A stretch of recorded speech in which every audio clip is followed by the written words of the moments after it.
Welcome back. As we earlier said, our main segment, and the first one is about the, of course, the first National Youth Conference that was held in the Rassi Resort of Sharm el-Sheikh for 3 days, and it concluded on Thursday. And of course, we're awaiting the recommendations. It was supervised by the presidency itself. President Sisi attended full 3 days and exchanged views with 3,000 Egyptian youth.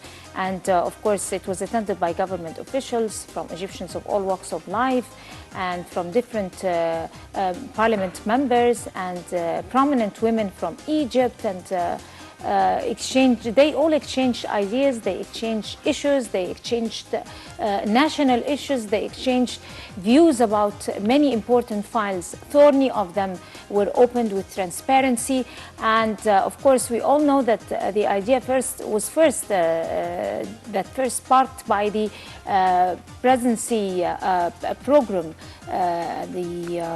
that was effected before. And it is worth knowing that President Sisi has earlier called for 2016 to be the year of youth. And we're going to be shedding more light on the important files that were tackled by this very important conference. Of course, for the first time in Egypt, the presidency or a president is keeping an eye on an issue or an element that has been neglected for years, which is youth, and also exchanging views with it. For the first time, also, the government or the state sits as a listener, and the youth is the speaker. I mean, we're going to be delving into more details in this segment of the Breakfast Show, but we're very delighted to be having with us Dr. Maha Mahgoub. She's Human Development Consultant. Good morning, Dr. Good morning. Mahgoub. How are you doing? Fine. A very good morning to you, ma'am. As Dina mentioned, we are speaking about a very important event which took place for over 3 days in the Rassi Resort of Sharm el-Sheikh. About my own experience, for example, when I was an undergraduate, I kept on attending the camps which is in Hilwan, okay? Yes. And most of the times we met with former President Hosni Mubarak.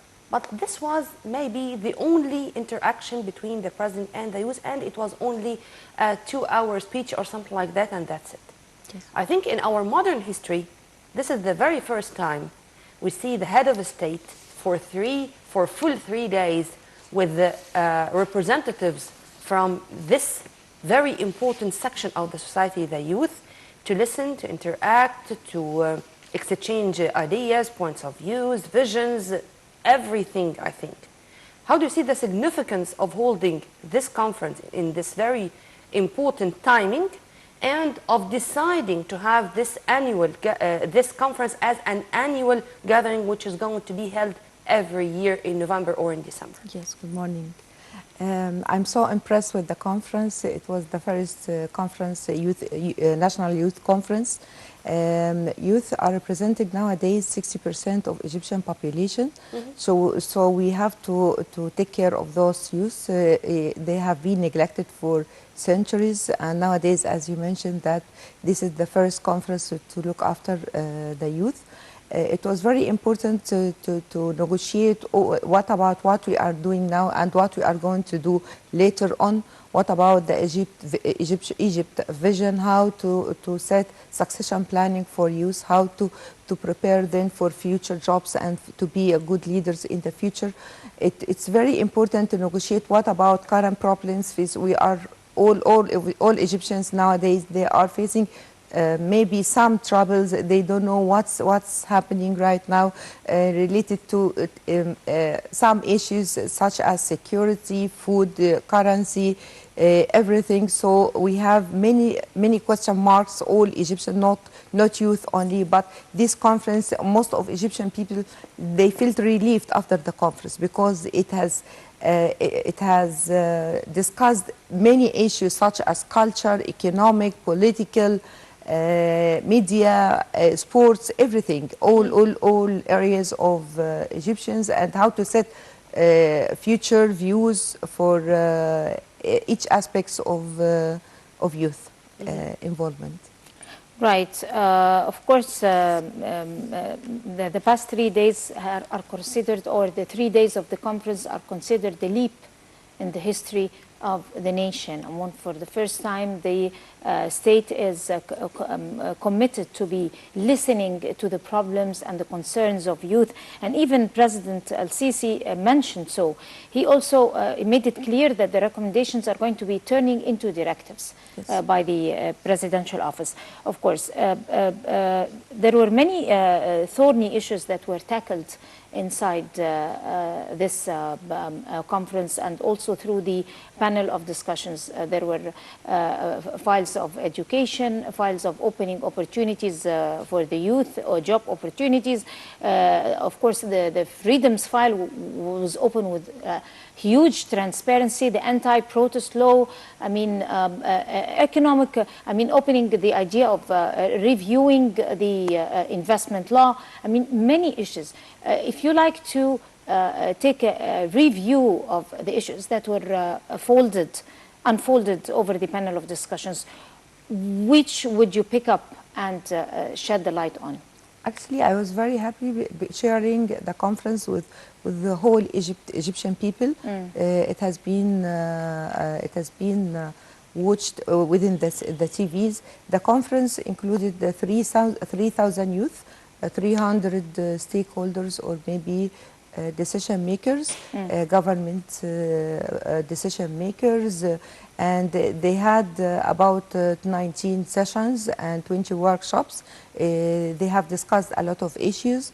One of them, such for example, reforming higher education, and the President Sisi relayed this responsibility to youth, and one of the most significant recommendation, just establishing committee or maybe monthly committee from youth to follow up the educational, how to reform the educational instead of system. waiting till 2017. Yes, of course, and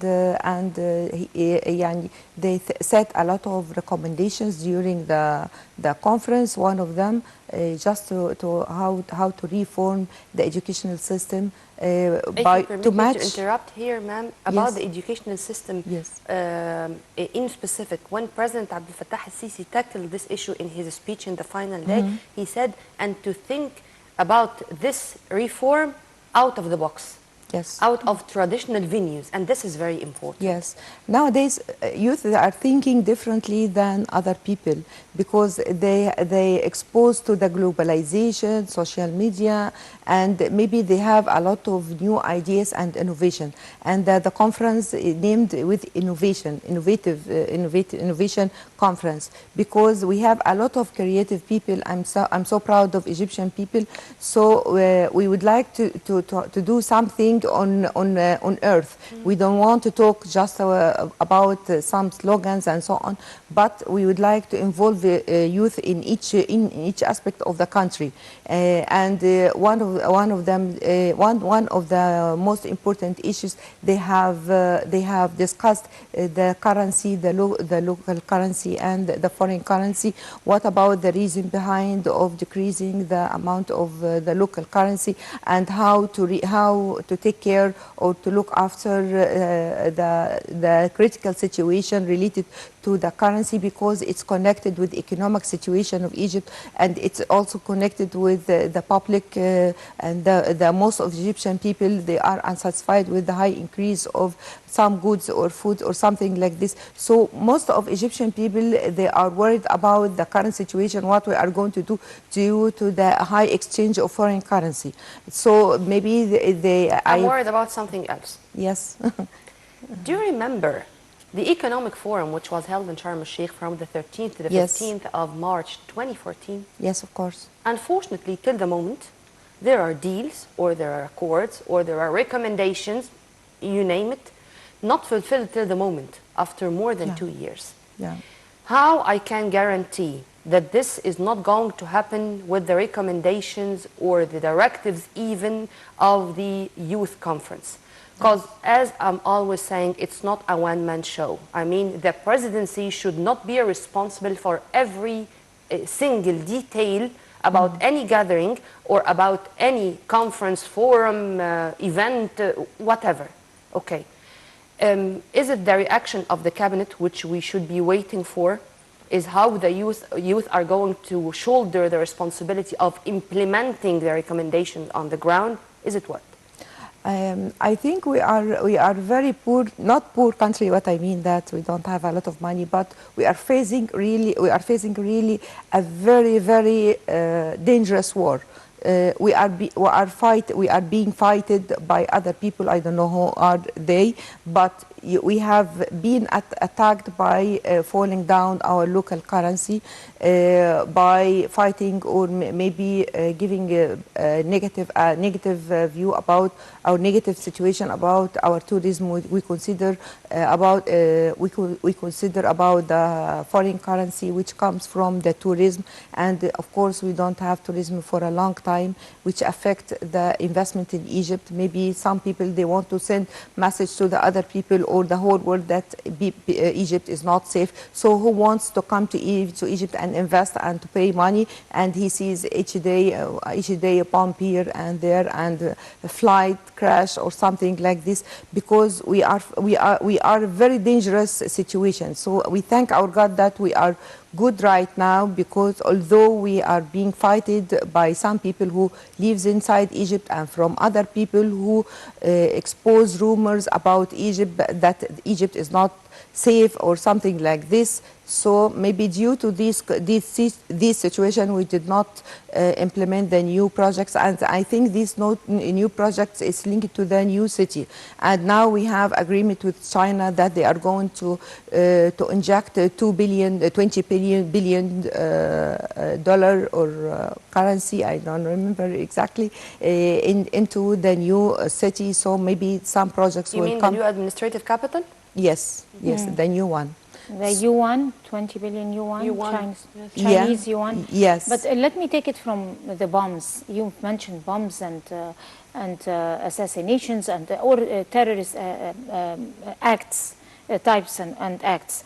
There was a panel of discussion, or there was a discussion, a whole session that was dedicated to terrorism, countering terrorism and terrorist elements, and how to be able, because it mainly depends on recruiting youth, not only youth from Egypt, but youth from even the European world. Yes. So based on statistics, people who came from, who relapsed from these sects or these terrorist groups, they came back to normal life because of reasons. And recommendations came from these sessions that reasons should be studied why those people came back to normal life and left. They deserted these terrorist elements. The sessions talked about how to recruit the youth and what are the best means should we study to be able to withdraw the attention of youth and provide facilities for them and provide all the atmosphere that could provide a good future for them. So if you like to shed the light on this particular issue. The conference is the most important action has been taking to look after those people. We attracted youth in order to be involved for the government or the country issues. So maybe they were lost. They wanted to have something. Now when you engage youth into the political, economic, social, cultural issues, so maybe they feel that this is what they have dreamed of. Nowadays, some people you have spoken that some people maybe from outside Egypt, they are terrorists, they want to destroy Egypt. They want to let Egypt, such as Syria, Iraq, Libya, Yemen, and so on. Maybe one reason, some of them, they are Islamic people or something. Of course, most of us or all of us are Muslims, but they dream about the Islamic State. But dreaming, regardless any reason, regardless any how to reach Islamic State or something like this, maybe they have, when you see some Islamic people, they hold the flag, black hold, La ilaha illa Muhammadan Rasulullah. This is their flag, and they dream about the Islamic State. maybe they have some ideologies said that if you are going to explode yourself or to do something, you will be in heaven and you will be rewarded and so on. Maybe they have brainwashed to have act a terrorism act. But here, when we hold it, our conference, we sent a message to the whole world that Egypt is safe. Egypt, we are connected with youth. We are putting them on the right track. We are sharing with them their knowledge, ideas. Even though the president just issued some decisions at the end of the conference that he's going to look after about the revolutions, not revolution, protest law. Yes, and what about the prisoners? He is going to look after the prisoners to check out what about the real reason being in prison, and he's going to release a lot of them. He involved youth to be decision maker in reforming educational system. He established a new institute for preparing for succession planning and training youth for new talented people. Actually, I'm so happy about the decision has been taken with the president of Egypt, and we sent a very, very representative, civilized message to the whole world that Egypt is safe. We are taking care to our youth, and we are helping them to be part of decision maker. How to empower those youth to be decision maker and to be part of the political issues, such as one of the important sessions during the conference, how to encourage youth for the local elections, which is coming very near, maybe at the end of this year or maybe at the beginning of the next year. And ma'am, whenever it comes to messages sent to the whole world, the head of a state was in Sharm el-Sheikh in Sinai for 3 consecutive days, and he had a marathon in the streets of Sharm el-Sheikh. And it's a message to the whole world that whenever it comes to security, I don't think that if anyone would think about the head of a state being in one place for 3 consecutive days, moving freely in the streets, doing even marathons, being surrounded with people from all over Egypt and youth from all over Egypt, this is to say that this may be the safest place or the most secured place according to what happened already on the ground. I mean, it's not propaganda. It's an event which acted as a kind of propaganda for Sharm el-Sheikh and for Sinai, for Egypt in general. Regarding what you have said about the directives of President Abdel Fattah el-Sisi, or the recommendations which turned it to be directives, some of them are going to be implemented in the short run and others on the long run.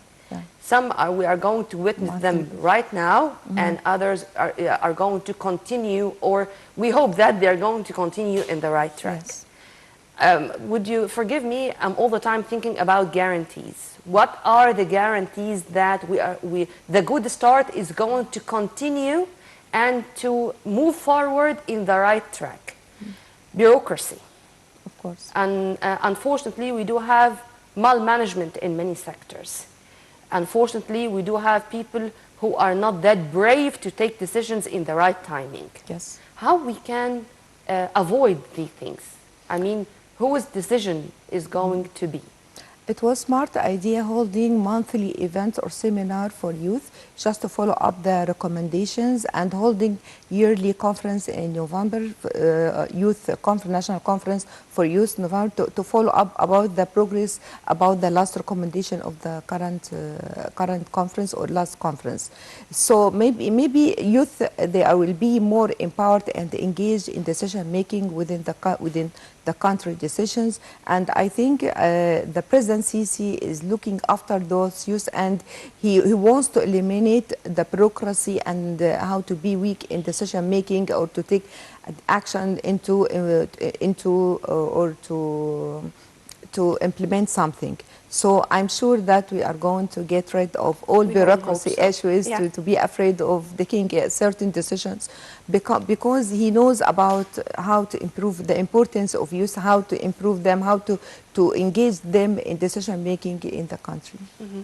Right. Among also the important sessions was how to be able to prepare the youth of the future in the political process, like you earlier kindly mentioned, especially in getting involved politically in the parliament, especially that there is quite a number of youth who are already members in the 2016 parliament, and also the municipalities and the municipal elections. These are vital issues, or could come to the concern of every young man or a young woman who are inspired by role models in political life, inspired for a bright future, have their own ideas and plans for the future and for the country also. The president exchanged views with some of these youth on the panel of discussions, and also listened to them. He made it very clear that their new plans and new vision is much more important and should be given a lot of time to be taken to be listening to those people, because they come with a new vision. I mean, how important is that vision by the president, the way he thinks about the youth and their vision, and preparing them for the political process? Yes, some attendees of the conference were some of the presidential leadership program, and they have attended the conference, and that program was up till 30 years old, and the other youth above 30 years old, they were not lucky to engage with the presidential leadership program. And one of the main issues discussed during the conference that they want to increase the age of those youth leaders from 30 to 40 years old, and the president just promised those youth to have another step or phase for preparing youth for leadership and decision to be leaders in the succession planning for those people to hold political positions later on.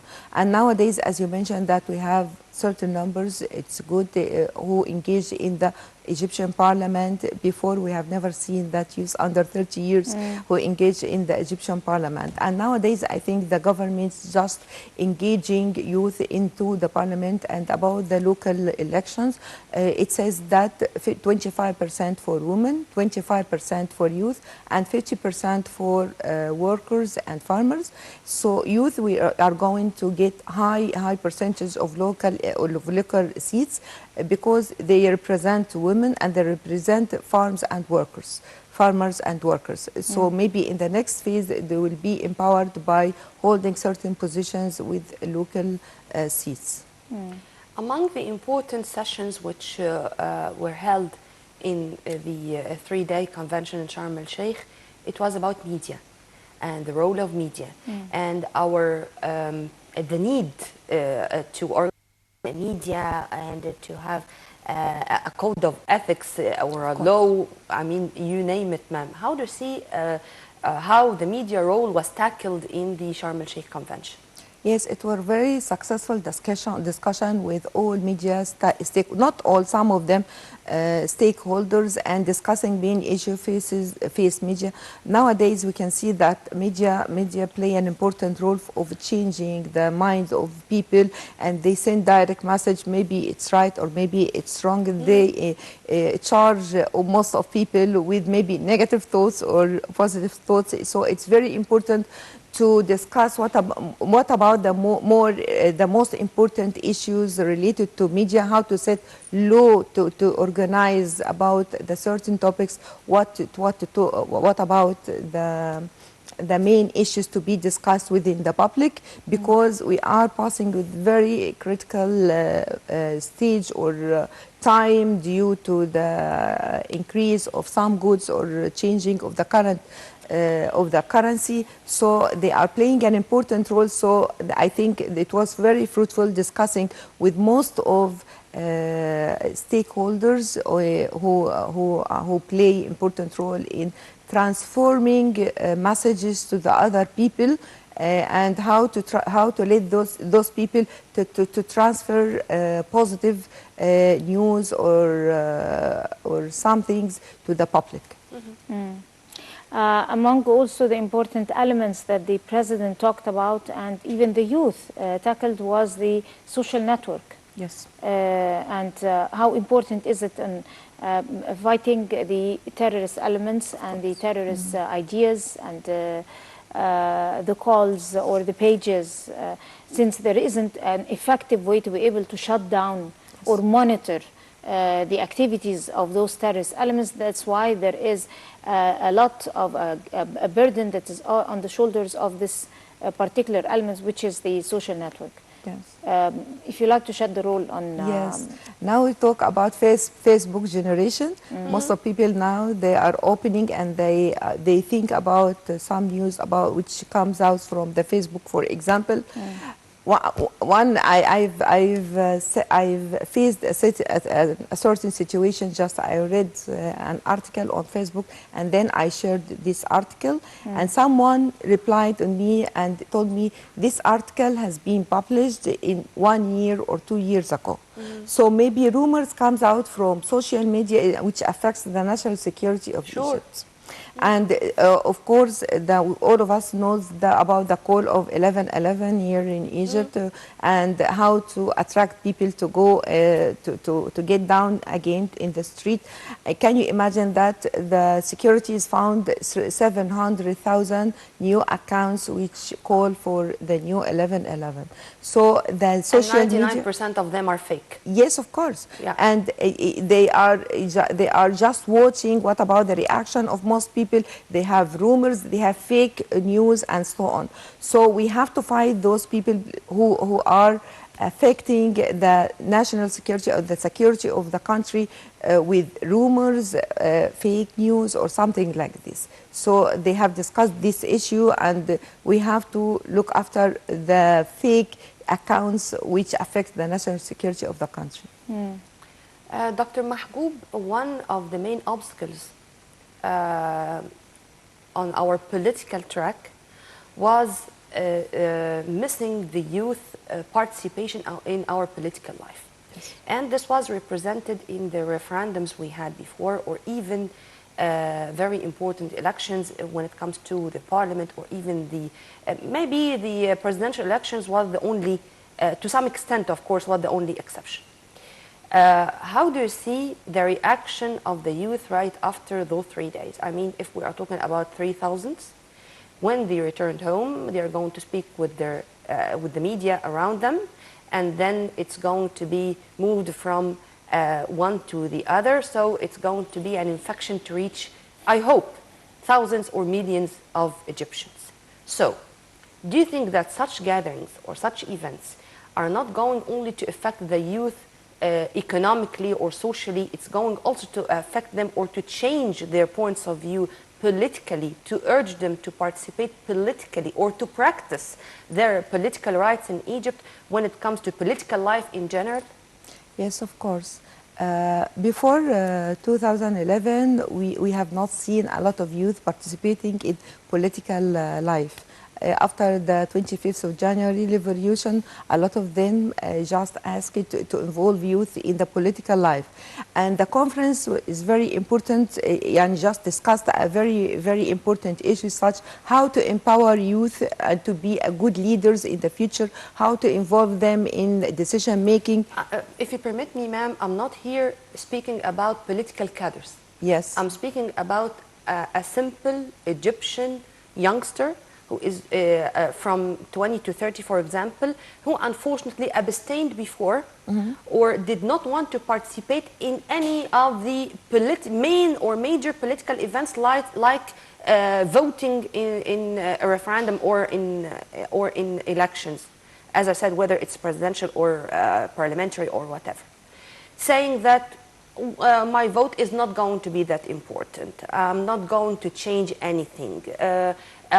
We were used to wait for the others to do it for us. I'm not interested in practicing my political right. Do you think today it's different?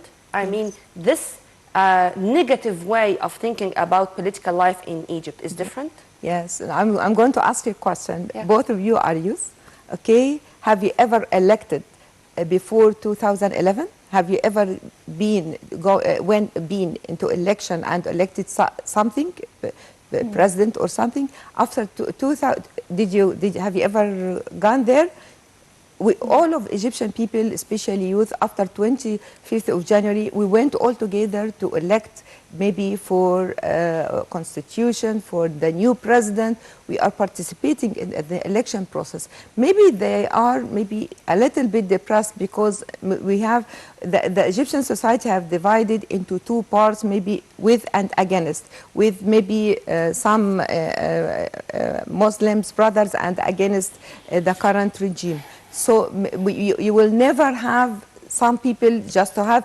one decision, one say, and so on. Maybe they feel depressed. Maybe those people who are against the current regime. Maybe, but all of us, or most of us who are convinced with the current system or the current president, we went to elect our president. Well, Dr. Maha Mahgoub, the Human Development Consultant, would like to thank you very much coming over to the breakfast show. Thank you for your time. You're most welcome. Thank you. I guess we'll be moving over to a quick break and we'll come back to you, so stay with us.